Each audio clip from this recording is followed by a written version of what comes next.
This is Dead Serious, a show about short horror stories worthy of discussion. I'm Dead Pallid, and I worship Mega Satan and do ultra crimes so I can go to deluxe jail. Today we're going to be taking a look at HELL.EXE. Oh boy. Let's get right into it. Have you ever wondered if it's possible to visit the afterlife without actually dying? The saying goes that you can only go to heaven or hell if you're dead. But that's not entirely true. You can indeed have a brief visit to the afterlife and meet your dead friends, relatives, and even meet God. Sounds good, right? But there is one catch. It's not exactly easy. Many have returned changed as individuals. Some even choose to take their own lives afterwards. Many lost their sanity. And only a small percentage remained what you'd call sane after their journey. Even though all refuse to describe what they have saw, I'm different. Okay, let's find out why you're different and why the rules don't apply to you, Mr. Narrator. But they say you can only go to heaven or hell. I don't know that that's a saying, but have you ever heard of purgatory? Purgatory is a thing.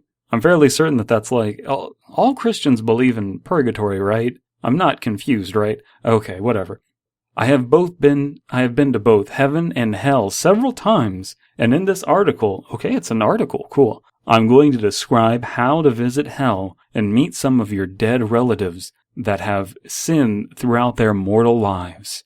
For the journey, you will need to be a well-rounded individual and a strong mentality. Otherwise, you will not be able to cope with what you see. Most importantly, you will need to have killed somebody at least once in your life before you try this. First, you head to the nearest church from 12 a.m. to 11 a.m. to 1 a.m. Come on, Brandon. On Sunday night, if the door is locked, gain entry somehow. Just somehow, any way that's possible. If impossible, then try the second closest church. Once inside, approach the altar and kneel down in a praying position. Then, in a monotone voice, repeat the following scripture clearly. Volo severi terram curabitur ignis el sulfur quod Greekque secundum mondum sibi aeterum masse flumina ripes aberturobus non crisis multa millia passum pax non ist. If done correctly, you should fall asleep instantly and wake up in your room. On the edge of your bed should be a piece of paper. So I'm going to give the story some credit right here. I really like that you have this ridiculous Latin little phrase that you have to recite and everything. That's cool. And I like that we're getting a ritual story that isn't like the Holders where you have no context. This is developing a context where it's like, I've explored this and I've done this, and I'm going to tell you about my journey through this story, and you too can do this ritual because I have proven that it can be successful. I like that. Good on you, writer. On the piece of paper, there should be a link to a website. This link varies from person to person. Now, call me crazy, but I don't think that you can link the internet to the afterlife. It's just too fucking bizarre. It's too ridiculous. But we're going to press on. We're just going to let the story be what it wants to be, okay? Find an old computer with no fucking internet connection or any means of communication to the outside world, as you do not want the most horrifying demons imaginable to know your location. Boot up the computer and load an internet browser and enter the link. Despite the lack of internet connection, you should be directed to a black page with a hyperlink in the middle stating your name and date of death. Whatever you do, do not click on the hyperlink. Instead, save the page and view the HTML in Notepad. Scroll to the bottom of the document, and there should be an address. Make sure you write this down. So I'm curious how this would work out if people who go to hell then kill themselves. And if you're going to hell, why kill yourself? Wouldn't you become a devout Christian, worship perfectly and not kill yourself, because killing yourself will send you to hell? Wouldn't is you see hell, and hell is really great, so you want to kill yourself, that way you can get back to hell. It's like, oh my god, hell was fucking rad. Oh man, I gotta get back there. But if you know your date of death before going into this thing, wonder how that would affect you killing yourself from the insanity of seeing hell. I don't know how that would pan out, but let's continue on. I haven't logicked through that perfectly, but let's continue on. Once you're finished with the computer, take it as far away as you can, destroy it, and never return to the church you visited again. A week later, visit the address you wrote down, and it should be an old abandoned warehouse that was never there before. Do not enter this building yet, but instead knock on the door exactly 6 times. If any more or less, you will be greeted by the devil himself, and you will be damned to a place far worse than hell. You'll be going to deluxe hell, like I said in the intro gag. Okay. Interesting. I want to go to deluxe hell. That sounds really cool. But I like that you have this whole week in between doing this ritual, and then you're just going about your day-to-day life. It's like, oh, I'm going to go to work. Oh, this coffee is really good. Thanks, Greg, for making this coffee. Greg makes the best coffee at work. You're just living your life, and then you're just going to go to heaven or hell in a week. Continuing. If all is well, an old man should open the door and hand you a blank CD with the words HELL.EXE written onto it.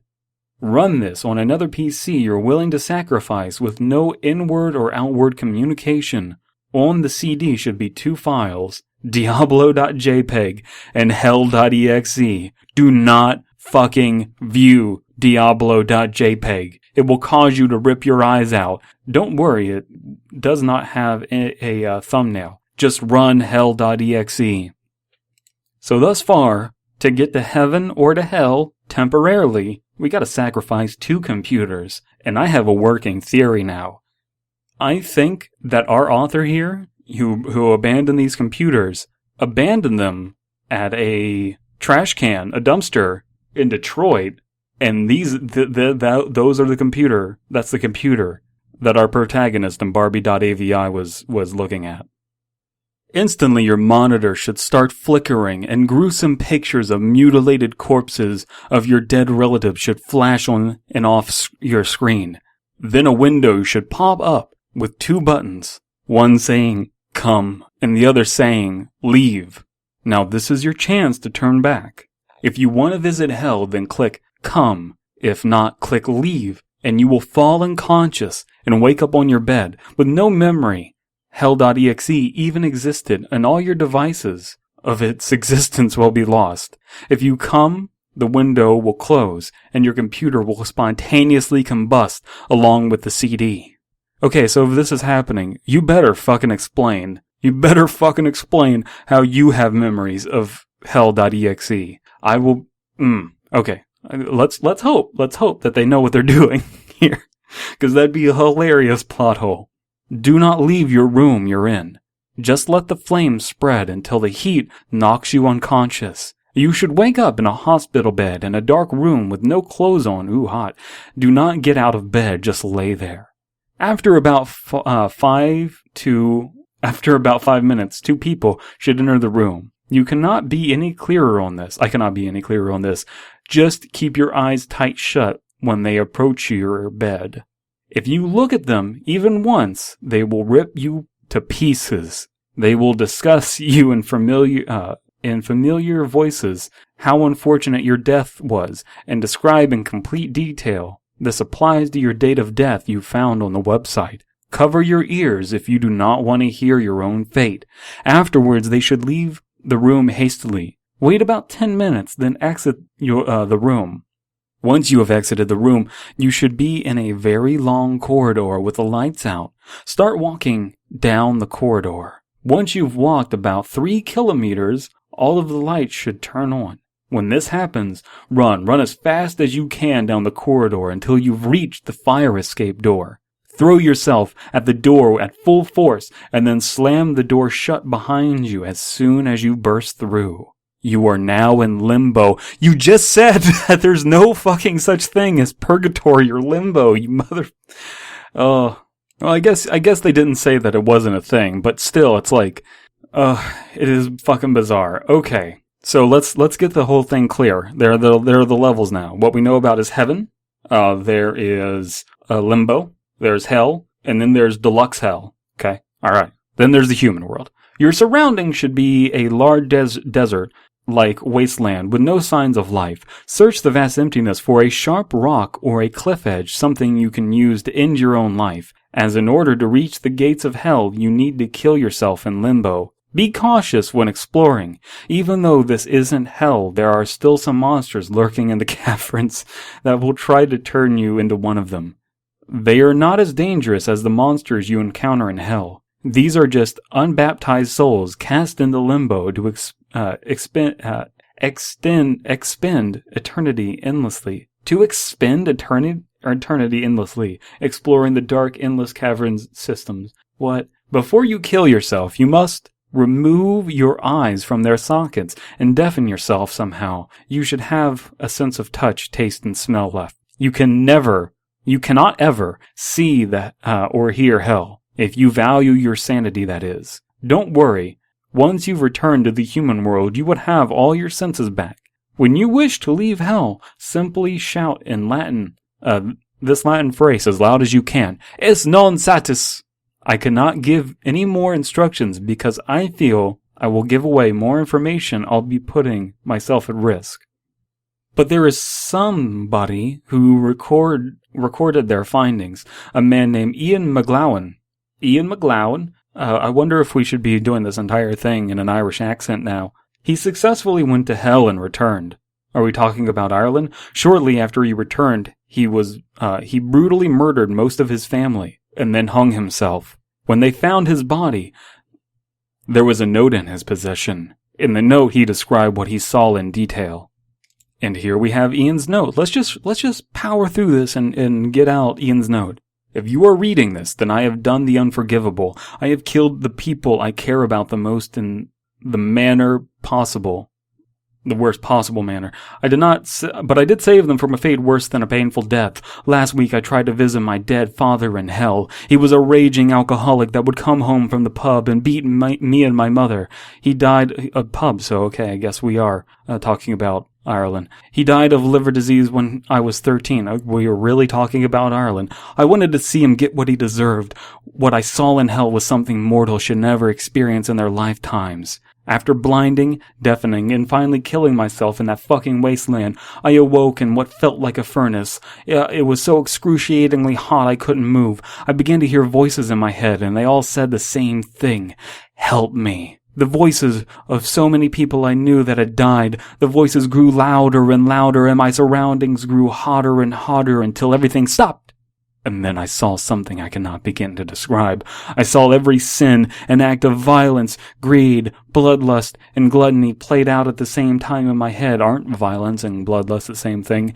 I felt the worst feeling of, how can I describe it, melancholy I have ever experienced in my life. I felt as if nothing else mattered. Then he arrived. So like melancholy, isn't melancholy supposed to be like depressed, not like intense hatred anyway? Like intense, it's supposed to be like lethargic, not this intense thing that you're describing. Suddenly my sight returned, and all I could see was the darkness, but then I saw something appear in front of me. I cannot describe its appearance, but all I can say was it was not human, or even a recognizable being, but an entity of pure, unadulterated terror. Unadulterated. Do you know what the word unadulterated means? I knew this was the devil. He talked to me telepathically, not in any recognizable language, but somehow I fully understood what he was saying. He told me the fate of the universe and what I must do, my duty. I owe him my soul, and I owe him my soul. I owe him my soul. I owe him a bunch of times. It says I owe my soul. The rest of the page was unreadable and covered in what appeared to be blood. We did not explain how at all we could have this person know about HELL.EXE after they went through it and their memories of HELL.EXE were erased. How? Jesus fucking Christ, I really enjoyed this story. I hope you did too. Tell me about your favorite cursed file in the comments and how you would like to see this story improved, I guess. This was more for shits and giggles. I enjoyed this. Our sponsor today was the Harry Potter series. The Harry Potter series, designed to send your children directly to that circle of hell with all the gay witches and warlocks. The Gay Circle.